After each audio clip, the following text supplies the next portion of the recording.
نے دو اعتراض کیے تھے.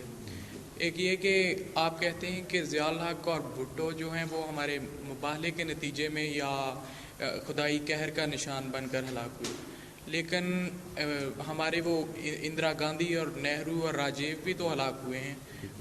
ان کا تو آپ کی جماعت سے کوئی تعلق نہیں. سیاستدانوں کی موت تو ایسی ہی ہوتی ہے. اندرا گاندھی، راجیو اور نہرو. ٹھیک ہے، وہ کن کے ہاتھوں ہلاک ہوئے ہیں؟ سکھوں کی. سکھوں کے ذریعے ہلاک ہوئے جو ان کے دشمن تھے. جی. ضیاء احمدیوں کے ہاتھوں ہلاک ہوئے؟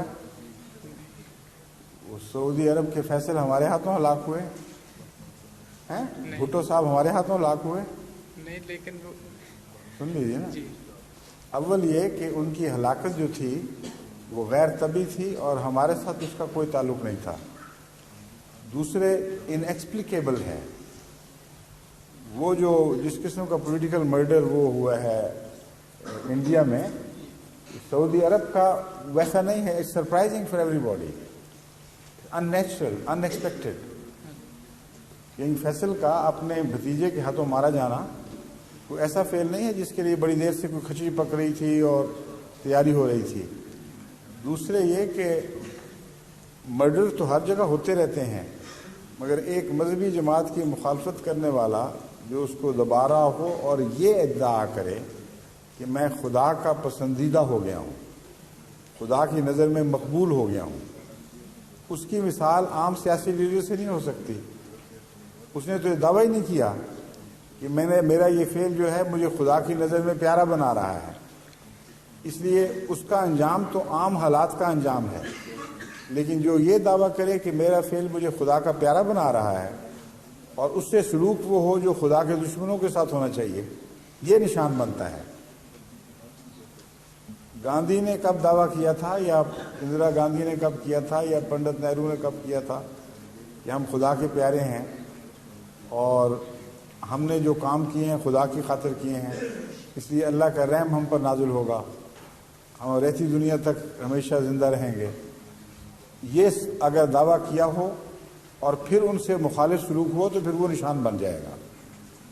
لیکن ان سب کے جو مثالیں آپ نے دی ہیں ان میں یہ بات ہے. اس سے زائد یہ کہ پیشگوئیوں میں ان کا ذکر ملتا ہے. اگر پیشگوئیوں میں ذکر ملتا ہو اور وہ صادق آتا ہو تو وہ کس طرح اتفاق ہو گیا؟ اندرا گاندھی کا کس پیشگوئی میں ذکر ملتا ہے؟ پنڈت گاندھی کا مارے جانے کا کس پیشگوئی میں ذکر ملتا ہے؟ جن کے لیڈر ہیں انہوں نے کبھی آج تک اشارتاً بھی یہ بات نہیں کی.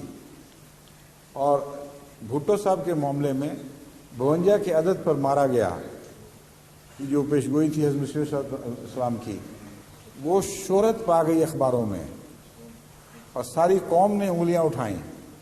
یہاں تک کہ جماعت اسلامی کے ایک اخبار نے گورنمنٹ کو، ضیاء کی حکومت کو متوجہ کیا کہ دیکھو اس کی عمر 52 سال ہے اور 52 سال کی عمر میں احمدی کہتے ہیں اور سارے دنیا میں مشہور کر دیا ہے کہ یہ شخص 52 سے آگے نہیں جائے گا، کیونکہ مسیح علیہ السلام کا الہام ہے کہ 52 کے عدد پر مارا جائے گا. اس لیے خدا کے لیے یا پہلے مارتے یا انتظار کر لو، 52 کی عمر پوری ہو جائے، گزر جائے، پھر مارنا. لیکن ضیاء کی احمدیت دشمنی اپنی جگہ، یہ خدا نے توفیق ہی نہیں دی اس کو اور عین پیشگوئی کے مطابق اس عدد پہ مارا گیا ہے. تو یہ ہے نشان. خالی اکیلا مرنا تو کوئی نشان نہیں. یہ بات تو ٹھیک ہے ان کی، لیکن آپ نے بیان ٹھیک نہیں کیا. پھر ضیاء کی موت ہے، اس کے متعلق پہلے میں نے مباہلہ کیا. باقیوں کو تو مباہلے کا چیلنج نہیں تھا، میں اب مباہلے کی بات کر رہا ہوں.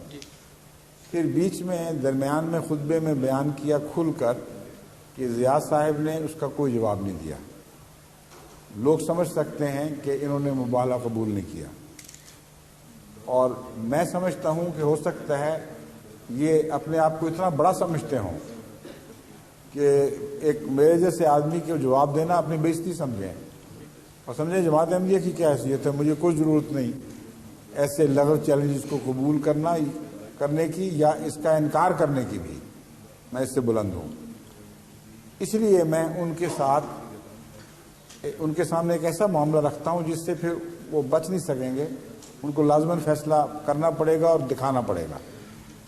وہ طریق یہ ہے کہ اگر یہ میرے مباہلے سے خائف ہیں اور قبول نہیں کرنا چاہتے تو احمدیوں پر اپنے بقیہ دور میں ظلم بند کر دیں، ہدایت دے دیں کہ بس کرو کافی ہو گئی ہے۔ ہمیں نظر آ جائے گا کہ آپ نے چیلنج قبول نہیں کیا بلکہ توبہ شروع کر دی ہے۔ اگر آپ نے تبدیلی نہ کی بلکہ پہلے سے بڑھ گئے تو یہ نشان ہوگا کہ آپ نے تحقیر سے دیکھا ہے اس چیلنج کو، کوڑی کی بھی پرواہ نہیں کی، اور بڑی دلیری اور جرأت سے آپ اس کو رد کر رہے ہیں اور خدا کے عذاب کو گویا چیلنج کر رہے ہیں۔ اس کے بعد یہی ہوا، ضیاء پہلے سے کم ہونے کی بجائے اور زیادہ بڑھ گیا، اور زیادہ شدت سے احمدیوں پر مظالم شروع ہوئے، یہاں تک ابھی کہانی مکمل نہیں ہوئی۔ آخر ایک دن جمعرات اور جمعے کی درمیانی رات کو اللہ تعالیٰ نے مجھے واضح خبر دی کہ جو گزشتہ انبیاء کے مخالفین سے ہوتی چلی آئی ہے وہ چکی اس کو پیسنے والی ہے، اور اب کوئی اس کو بچا نہیں سکے گا۔ یہ تقدیر ہے جو ٹل نہیں سکتی، اس کے ساتھ وہ ہو جائے گا جو ہونے والا ہے۔ خطبے میں میں نے یہ اعلان کیا، خطبہ آپ سن لیں اور سنا دیں اپنے دوستوں کو، اور اگلے جمعے سے پہلے اس کا جہاز برباد ہو گیا۔ اب یہ انسان کے کام ہے، یہ ویسی مثال ہے جیسے اندرا گاندھی ماری گی، کوئی عقل تو کریں لوگ۔ اتنا کھلا چیلنج، ایک ایسا آدمی جس کا کوئی اختیار نہ ہو، جو اپنے ملک بھی واپس نہ جا سکتا ہو، وہ اتنا دلیری کے ساتھ جماعت کی عزت اور ساکھ اور سچائی کو داؤ پر لگا دے اور کہہ دے کہ خدا نے مجھے بتا دیا، اب کوئی اس کو ٹال نہیں سکتا، اور اگلا جمعہ نہ ابھی آئے تو وہ واقعہ ہو جائے۔ اب بتائیے اس میں کیا خدا کا ہاتھ دکھائی نہیں دیتا؟ یہ اس طرح سمجھائیں آپ ان کو۔ ہوئے 100 سال کی تاریخ گواہ ہے، سائے کی طرح سایہ فگن ہم پہ خدا ہے۔ گزرے ہوئے 100 سال کی تاریخ گواہ ہے، سائے کی طرح سایہ فگن ہم پہ خدا ہے۔